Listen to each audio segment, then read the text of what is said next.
구약성경 이사야서 8장 5절에서 8절까지 말씀입니다.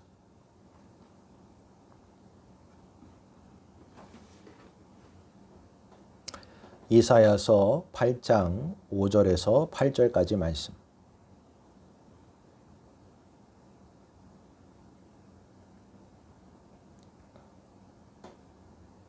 한 절씩 교독해서 읽겠습니다. 제가 먼저 읽습니다. 여호와께서 다시 내게 말씀하여 이르시되 이 백성이 천천히 흐르는 실로와 물을 버리고 의심과 미련의 악을 기뻐하니라. 그러므로 주 내가 흉용하고 창일한 큰 하수 곧 아수르 왕과 그의 모든 위력으로 그들을 뒤덮을 것이라. 그 모든 골짜기에 차고 모든 언덕에 넘쳐 흘러 유다에 들어와서 가득하여 목에까지 미치리라. 임마누엘이여 그가 펴는 날개가 내 땅에 가득하리라 하셨느니라. 아멘. 이사야서는 구약 성경의 대표적인 선지서 중 하나입니다. 우리는 여러 이 선지서들을 통해서 많은 진리들을 살펴볼 수 있게 되는데 그 중에서 특별히 이 세상의 역사에 대한 그 진리를 명확하게 깨달아 배우게 됩니다. 우리에게 이 역사란 우연하게 일어난 것이 아니라 또한 특별한 섭리 가운데 이루어져가는 그러한 것이 바로 역사라는 사실을 우리는 이 성경을 통해 확증받게 되는 것입니다. 우리에게 겉으로 나타난 이 모든 역사들 뒤에 하나님의 섭리와 원리가 담겨져 있음을 성경은 우리에게 확증하여 주고 있습니다.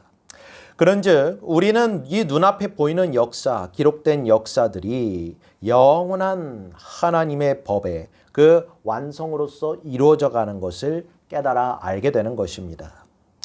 특히나 이 성경에서 두드러지게 나타나는 이 이스라엘 나라의 흥망성쇠에 관한 것은 이 세상의 역사의 관점 그리고 개념으로서는 도저히 설명할 수가 없는 것입니다. 강성하던 이스라엘 제국이 약해져서 탁월함과 능력을 잃어버리게 되는 것, 그것은 곧 우리가 다른 많은 국가의 쇠퇴와 같은 그 이유로서는 도저히 확인되어질 수가 없습니다. 오늘 본문에서 이사야 선지자는 이 이스라엘 나라가 쇠퇴하는 그 과정을 아주 쉽고 명확하게 우리에게 일러주고 있습니다. 먼저 우리가 살펴볼 수 있는 분명한 사실은 어느 순간이든 간에 이 이스라엘 백성이 하나님으로부터 보냄을 받은 그 많은 선지자들의 그 선포에 그 말씀에 귀를 기울였다면 그 나라가 쇠퇴되어지는 것을 멈출 수가 있었다는 사실입니다.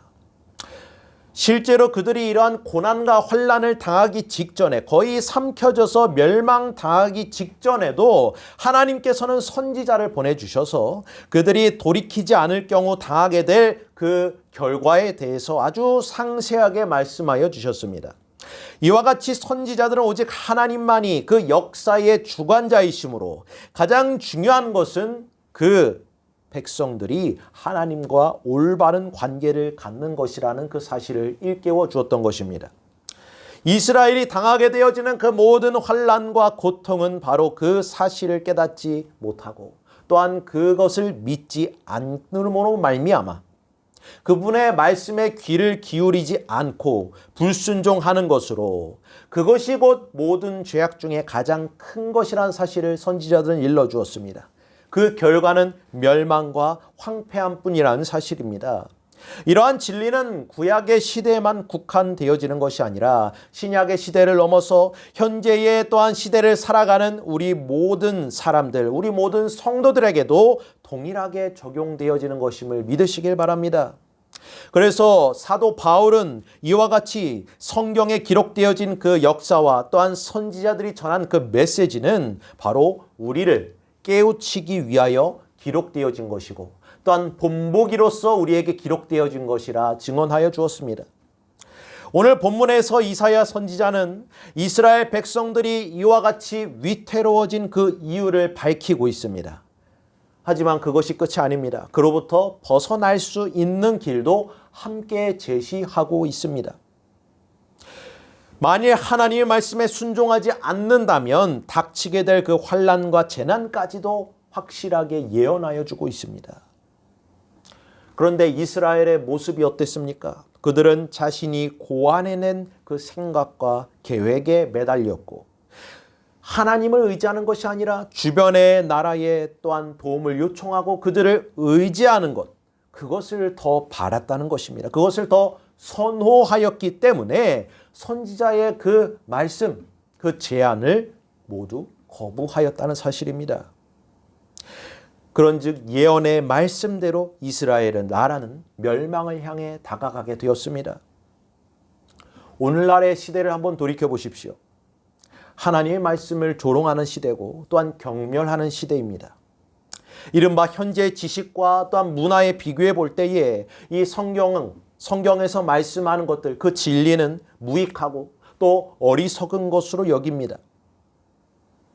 자신들이 더 지혜롭다 여기는 것입니다. 그렇다고 해서 그들이 진정 지혜로운 사람이냐? 그럴 수 없습니다. 왜냐하면 이사야 선지자 시대 당시에도 이스라엘 백성들의 그 마음도 이와 같았기 때문입니다. 그들은 자신이 지혜로운 양 행동했습니다. 하나님께서 원하시는 뜻, 기뻐하시는 뜻, 그 뜻에 의지하지 않고 자신들의 생각과 자신들의 지혜를 의지했다는 것입니다. 그런데 그들의 결과는 어떠했습니까? 그 어떠한 것도 온전하여질 수가 없었습니다. 그 말씀은 살아계신 하나님, 영원하신 하나님, 처음과 나중이 되시는 하나님의 말씀입니다.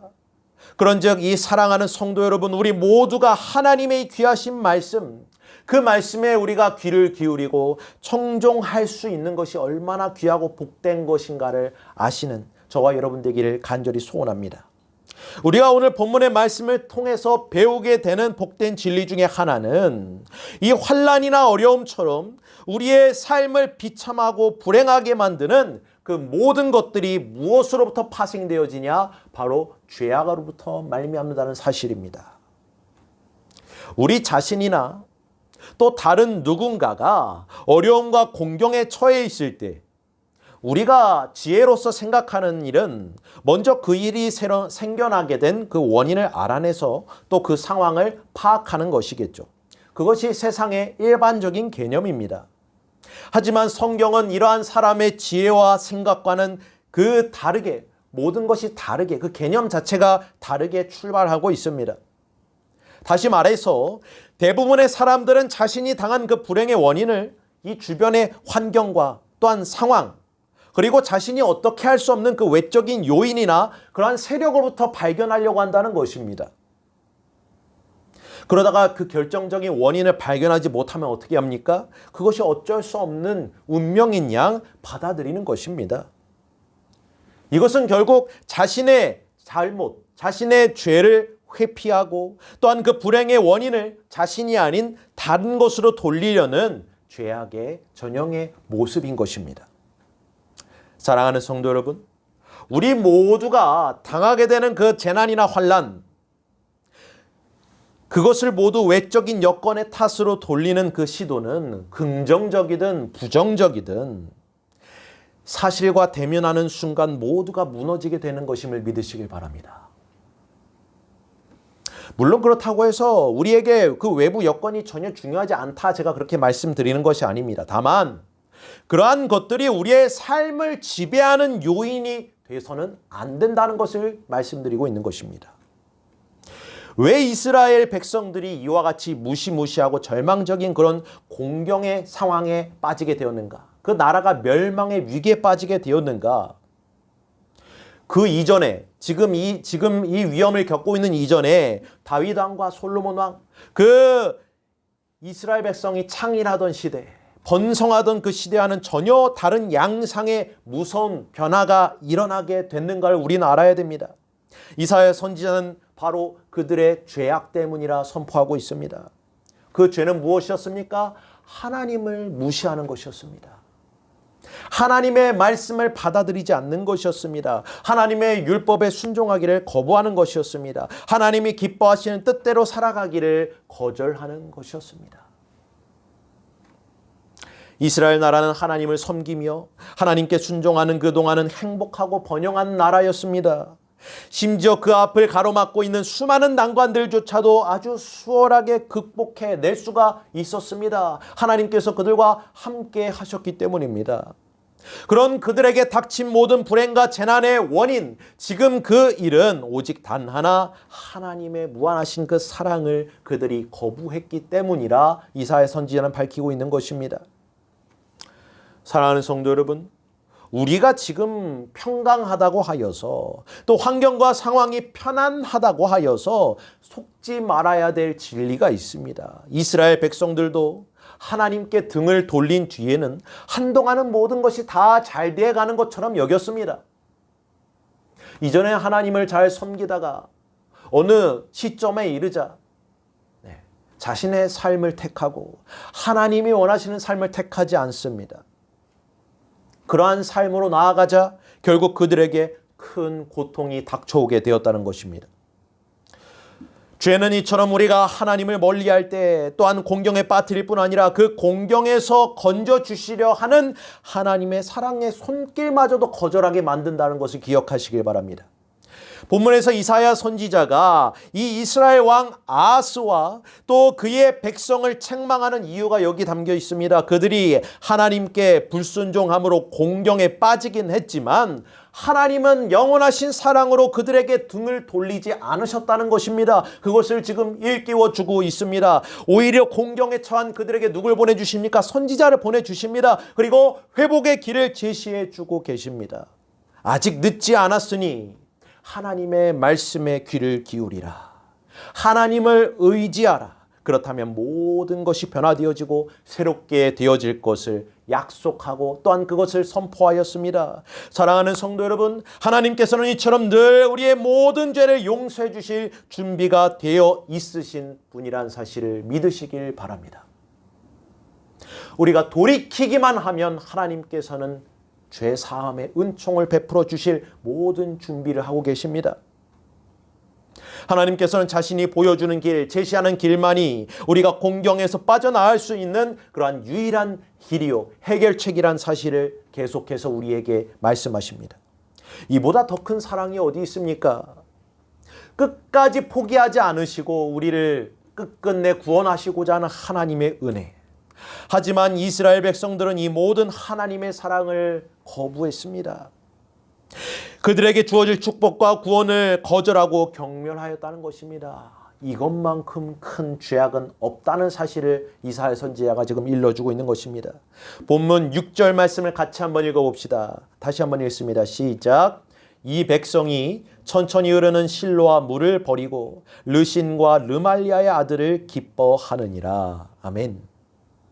이스라엘 백성이 하나님이 베푸시는 그 생명과 또한 그 사랑, 용서를 거부하고 하나님 앞에서 그 행한 그 행위들 속에서 우리는 이 죄악의 본질에 대해 다시금 살펴보게 됩니다. 먼저 이 죄의 본질은 무엇입니까? 다른 것이 아닙니다. 하나님의 사랑을 거절하는 것. 이것이 죄의 본질입니다. 이 사랑을 거절하는 것만으로도 이미 악합니다. 하나님의 사랑과 은혜를 경멸하는 것, 이루 말할 수 없이 큰 죄악인 것입니다. 오늘날에도 마찬가지입니다. 하나님이 우리 구주 예수 그리스도의 그 복음 안에서 베풀어 주신 놀라운 구원, 우리의 모든 삶의 환난과 고통에서 건져내 주시는 그 사랑의 구원을 우리가 거절하고 멸시하는 것, 그것만큼 큰 죄악은 없음을 믿으시길 바랍니다. 왜 이것이 큰 죄입니까? 이스라엘 백성들이 몰라서 죄를 범한 것이 아닙니다. 이스라엘 역사 초기를 보면요, 그때 하나님께서 백성들이 불순종할 경우에 어떤 결과가 따르게 될지를 명확하게 분명하게 하나님께서 말씀해 주셨습니다. 그러나 공경 속에서라도 하나님의 말씀을 그들이 거부하고 불순종할지라도, 그리고 그를 통해서 공경에 빠질지라도 다시금 나에게 돌아와 하나님께 돌아와 너희가 부르짖는다면 다시 너희를 구원해 주실 것이란 그 약속을 주셨습니다. 그 무한하신 사랑 가운데 이 약속을 주셨는데 따라서 하나님이 주시는 그 구원을 다시 받아들인다는 것, 그것은 자신이 겪고 있는 고난과 문제의 원인이 나 자신의 죄악 때문임을 인정하고 고백하는 것을 의미한다는 것입니다. 이것이 중요합니다. 이스라엘 백성들은 어렸을 때부터 이에 대한 진리를 귀에 따갑도록 들어왔던 사람들이었습니다. 달달 외웠던 사람들이었습니다. 잘 알고 있는 사람들이었습니다. 그래서 그들은 이것을 하기 싫었던 것입니다. 하나님의 사랑을 경멸한다는 것이 어떤 의미냐? 자신들의 죄악을 인정하기 싫다는 것입니다. 그것이 그들에게 가장 큰 죄악입니다. 그것을 고백하기를 거부하는 것입니다. 하나님의 사랑 앞에. 여러분, 하나님의 사랑을 우리가 인정한다는, 하나님의 사랑을 믿는다는 것은요, 우리가 얼마나 큰 죄인인가, 하나님의 사랑 앞에 얼마나 우리가 큰 죄인인가를 인정하고 고백하는 것으로 시작되는 것임을 믿으시길 바랍니다. 이스라엘 백성들은 그것을 하기 싫었습니다. 그것을 인정하기 싫었다는 것입니다. 그것이 가장 큰 죄악이라 말씀하는 것입니다. 물론요, 이스라엘 백성들은요, 이 공경에서 벗어나고 싶었습니다. 그러니까 주변 나라의 도움을 청하고, 어떤 방법들, 자신들이 지혜로 생각해낸 그 고안해낸 방법들을 찾았던 것입니다. 아니, 공경에서 살아가고 싶어하는 사람이 어디 있겠습니까? 환난 가운데 살아가고 싶은 사람이 어디 있겠습니까? 이 세상의 천지에 그런 사람은 없습니다. 다 행복한 삶을 원하고 다 평안한 삶을 원하죠. 누가 공경에 빠진 삶을 즐기고 기뻐하겠습니까? 이스라엘 백성도 마찬가지였습니다. 모든 그들이 처한 공경과 또한 환난에서 벗어나고 싶은 마음은 분명히 있었습니다. 하지만 하나님 앞에서 자신들의 죄악을 고백하고 인정하기는 싫었다는 것입니다. 그건 싫었습니다. 그것을 고백하는 대가로 공경에서 벗어나고 싶은 생각이 없었다는 것입니다. 그렇습니다. 우리는 위로받기를 원하고 구원받고 싶어하는 마음이 있습니다. 그러나 우리 자신이 우리의 자신의 그 문제, 죄악의 문제, 그것을 인정하는 것은 죽도록 싫어합니다. 차라리 그럴 바에는 조금 더 고생하고 말지, 좀 더 고생하고 고난 가운데 있고 말지, 그건 하기 싫다. 그것이 우리의 죄악된 심령의 본체의 모습이라는 것입니다. 우리는 죄를 범했을 뿐 아니라 마땅히 있어야 할 그 상황에 처해 있다고 말하는 이 구원의 길, 따라서 구원받기 위해서 가장 먼저 우리가 행해야 할 그 일은 우리 주변의 모든 환경과 상황이 변화되어지는 것이 아니라 바로 우리 자신이 변화되어지는, 돌이켜져야 되는 것, 하나님의 은혜와 사랑, 그 구원으로 돌이켜야 되는 것, 그것이 우리에게 주어진 오직 한 길이라는 것입니다. 그런데 이스라엘 백성들은 이것을 거부했다는 것입니다. 이러한 생각과 마음의 바탕은 하나님의 도움이 없이 자신들의 힘과 방법으로 이러한 공경에서 벗어날 수 있다는 자만과 교만의 마음으로 비롯된 것입니다. 이스라엘 백성들은 천천히 흐르는 이 실로아의 물, 이것은 곧 하나님의 은혜와 사랑을 뜻합니다. 마르지 않는 하나님의 은혜와 사랑, 그것을 그들은 멸시하였고 거부하였고 과거에 그렇게 무수히 실패하였던 사람의 방법과 생각을 의지하며 나아갔습니다. 그러고는 모든 것이 이로부터 잘 될 것이라고, 괜찮을 것이라고 위로하며 서로를 안심시켰다는 것입니다. 또한 이스라엘 백성들은 하나님의 베푸시는 그 구원을 받아들이는 것, 곧 하나님의 뜻에 따라서 그분이 원하시는 뜻대로 살아가야 하는 것, 그것을 말씀을 통해 너무나도 잘 알고 있었습니다. 그리고 그것을 거부한 것입니다. 매우 싫어하고 반대했습니다. 왜 그렇습니까? 하나님이 원하시는 뜻을 살려면 버릴 것이 너무 많거든요. 자신들이 만든 거짓 신들을 포기해야 됐습니다. 오랫동안 애지중지해왔던 그런 모든 죄악과 작별을 고해야 했기 때문입니다. 현재 처한 공경에서 벗어나는 것보다 이 모든 생활들, 자신들이 누리고 있는 그 죄악의 낙을 누리는 그 삶이 더 달콤하고 더 귀했다는 것입니다. 그렇기 때문에 하나님의 뜻을 따르기보다는 자신들의 지혜로 생각해낸 고안한 그 방법에 따라서 해결하려고 무수히 시도하고 애썼던 것입니다. 사랑하는 성도 여러분, 하나님께서 우리 구주 예수 그리스도 안에서 우리를 구원해 주시는 것은 우리가 죄악의 낙을 누리는 삶을 살아가게 하시기 위한 것이 아님을 믿으시길 바랍니다.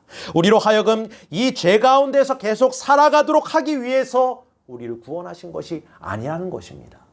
비록 우리는 죄악된 세상 가운데 살아가지만 하나님께서 우리를 구원하신 이유는 그 아들의 희생을 통하여서 독생자 예수 그리스도의 그 구원의 은혜가 우리에게 주어진 것은 우리가 죄에서 떠난 영원한 생명의 삶을 이 땅에서 영위하도록, 그리고 장차 임할 그 나라에 임하도록 하시기 위하여서 그러한 구원의 은혜를 베풀어 주셨다는 사실을 꼭 믿으시길 바랍니다. 디도서 2장 11절 14절 말씀에 사도 바울은 이렇게 성도들에게 증언합니다. 모든 사람에게 구원을 주시는 하나님의 은혜가 나타나 우리를 양육하시되 경건하지 않은 것과 이 세상 정욕을 다 버리고 신중함과 의로움과 경건함으로 이 세상에 살고 복스러운 소망과 우리의 크신 하나님 구주 예수 그리스도의 영광이 나타나심을 기다리게 하셨으니 그가 우리를 대신하여 자신을 주심은 모든 불법에서 우리를 속량하시고 우리를 깨끗하게 하사 선한 일에 열심히 하는 자기 백성이, 자기 친백성이 되게 하려 하심이라. 아멘. 이스라엘 백성들이 하나님의 구원의 길을 끝까지 받아들이지 아니하고 거절했던 그 궁극적인 이유는 자신들이 직면하게 될 이 위험, 이 끝이 정말 어떤 것인지를 온전히 이해하거나 깨닫지 못했기 때문입니다. 죄인이 사망의 길을 볼 수 없는 것, 왜 그렇습니까? 눈이 멀었기 때문입니다. 그 영의 눈이 멀었기 때문입니다. 또한 구원의 길이 그처럼 경멸스러워 보이고 또한 그것을 거부하는 이유는 죄인이 그 죄로 말미암아 타락했기 때문이죠. 그럼에도 불구하고 하나님의 사랑은 멈춰지지가 않았습니다. 이스라엘 백성들은 동맹국을 만들기 위해 도움을 청하기 위해서 굳이 예루살렘 밖으로 나갈 필요가 없다는 사실을 이사야 선지자는 일러주고 있습니다. 그들은 예루살렘으로 내려오신 하나님, 계속 그곳에 그들을 있게 하신 하나님, 그리고 그곳에서 늘 그들과 함께 하시는 하나님, 그분이 여전히 도와주고 계시다는 사실을 그들에게 말씀하였습니다. 사랑하는 성도 여러분, 복음은요, 우리가 찾아가는 것이 아니라 우리가 있는 곳, 그곳으로 찾아오는 것입니다. 하나님께서 우리에게 임하시는 것이지 우리가 하나님께 어떻게 임할 수 있겠습니까? 이스라엘 백성의 문제, 그것은 바로 이 예루살렘에 있습니다. 이 구원이 예루살렘에 베풀어졌습니다. 본문에서 언급되는 그 실로와 물, 바로 그것이 구원을 뜻하는 것입니다. 이스라엘의 구원, 하나님께서 그들에게 베풀고자 하시는 그 구원이 바로 예루살렘, 그들이 거하고 있는 그 처소에 있었습니다. 다른 곳으로 갈 필요가 없었습니다. 다른 방법도 아니었습니다. 오직 그 자리에 있었다는 것입니다. 사랑하는 성도 여러분, 우리는 구원을 찾아서 멀리 나갈 필요가 없음을 믿으시길 바랍니다. 구원은 바로 우리 앞에 가까이 있습니다. 예수 그리스도의 복음은 우리가 있는 바로 이 자리 가운데 있음을 믿으시길 바랍니다. 이사야 선지자가 임마누엘을 언급하는 이유가 무엇입니까? 이 임마누엘이 무엇입니까? 하나님이 우리와 함께 하신다는 것 아닙니까? 이미 너희와 함께하고 계시는 그 하나님을 의지하라. 하나님의 구원을 의지하라. 하나님의 구원으로 돌이키라. 이사야 선지자는 지금 백성들에게 이와 같이 증거하고 있습니다. 그가 우리와 늘 함께 하시고 계시기 때문에 우리가 어디서 그분을 찾든 언제 필요로 하든 그분은 항상 우리와 함께 계신다는 사실을 기억하라는 것입니다. 그런즉 우리가 해야 할 일은 그분을 찾는 일이 아니라 그분께로 돌이키는 일이라는 사실을 믿으시길 바랍니다. 돌아와야 됩니다. 구원의 길로 다시금 돌이켜야 합니다.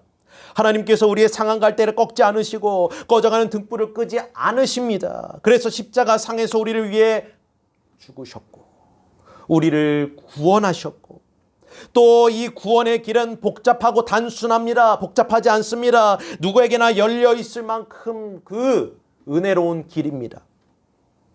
그 길은 배운 사람만 이해하고 받아들일 수 있는 그런 높고 어려운 길이 아닙니다. 주님께서 우리에게 행하신 이 구원의 일을 믿음으로 받아들이고 우리의 모든 죄악을 우리가 인정하고 고백하면 우리는 구원받은 그런 백성으로서 살아갈 수 있습니다.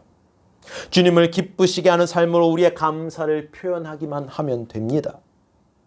그 구원의 복음이 바로 우리 곁에 아주 가까운 곳에 있음을 믿으시길 바랍니다. 하나님의 베푸시는 구원은 이 실로아의 물처럼 천천히 흐르는 것 같으나 변함없이 흐르는 것이고 마르지 않는 물과 같습니다. 이스라엘 백성들이 그토록 의지하기를 좋아했던 큰 나라들, 지금 남아있는 나라 단 하나도 없습니다. 다 무너졌습니다. 하지만 하나님의 구원은 이 실로아의 물이 끊임없이 흘러내려온 것처럼 지금도 영원히 영원에 이르기까지 우리에게 주어진 것임을 믿으시길 바랍니다. 하나님은 언제나 동일하십니다. 변함이 없으십니다. 어떤 상황이나 변화는 하나님께 영향을 줄 수가 없습니다. 왜냐하면 하나님께서는 모든 것 위에 계신 분이시기 때문입니다. 그래서 우리를 향한 하나님의 사랑 또한 변함이 없이 영원한 것이란 사실을 믿으시길 바랍니다. 사랑하는 성도 여러분, 우리 모두 이 실로아의 물로 돌이킬 수 있는 저와 여러분 모두가 될 수 있기를 간절히 소망합니다. 구원으로 돌이킬 수 있는 이 물은 즉시로 우리를 만족하게 할 것입니다. 그 물은 우리의 죄악을 다 씻겨줄 것입니다. 그 물은 우리의 영혼을 소생시켜줄 것입니다. 우리를 새로운 생명과 새로운 능력으로 가득 채워줄 것입니다. 그 물은 우리를 영원히 목마르지 않게 하실 것입니다. 내가 주는 물을 마시는 자는 영원히 목마르지 아니하리니 내가 주는 물은 그 속에서 영생하도록 솟아나는 샘물이 되리라. 아멘. 어제나 오늘이나 영원토록 동일하신 우리 구주 예수 그리스도 안에서 우리의 모든 삶이 그가 우리를 구원하시기 위해 피 흘리신 것을 기억하며 영원한 생명수를 우리에게 허락하신 그분을 또한 죽음으로 몰고 간 우리의 큰 죄악들을 미워하고 또 그로부터 날마다 회개하고 돌이켜 우리가 하나님의 구원으로 돌이키는 그러한 은혜가 있기를, 또한 그것을 우리의 삶으로 입증해 나아가는 하나님이 기뻐하시는 삶으로 순종되어지는 저와 여러분의 모든 삶이 되기를 간절히 소원하며 이 말씀을 드립니다. 아멘.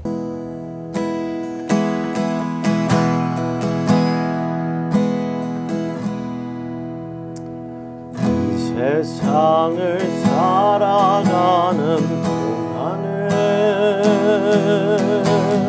나의 힘을 의지할 수 없으니 기도하고 낙심하지 말 것은 주께서 참 소망이 되심이라. 하나님의 꿈이 나의 비전이 되고 예수님의 성품이 나의 인격이 되고 성령님의 권능이 나의 능력이 되길 원하고 바라고 기도합니다. 주의 길을 걸어가는 동안에 세상의 것 의지할 수 없으니 감사하고 낙심하지 말 것은 주께서 참 기쁨이 되심이라. 하나님의 꿈이 나의 비전이 되고 예수님의 성품이 나의 인격이 되고 성령님의 권능이 나의 능력이 되길 원하고 바라고 기도합니다. 하나님의 꿈이 나의 비전이 되고 예수님의 성품이 나의 인격이 되고 성령의 권능이 나의 능력이 되길 원하고 바라고 기도합니다. 원하고 바라고 기도합니다.